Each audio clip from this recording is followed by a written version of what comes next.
nta kintu kibaho giteye asiki kurusha ibindi hano ku isi nko kubona umusore ukamubona igihagararo uburyo ameze ubona ari inkorokoro imeze ukuntu ukajya kumva umusore yishingikirije ngo warasenze ubura iki. Ibi bintu birancanga cyane. Umuntu w'umusore w'umugabo basi abagore n'abakobwa reka bajye babivuga byo turabizi kubera hari ukuntu bajya bagira ukwiheba nyine ukabona ukwiheba ni kwinshi cyane basi akajambo ngo ka warasenze ubura iki kakamuhumuriza. Musore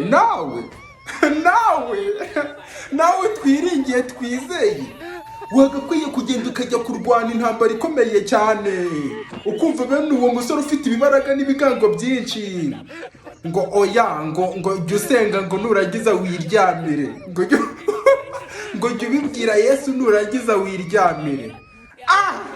No ntabwo mbyumva.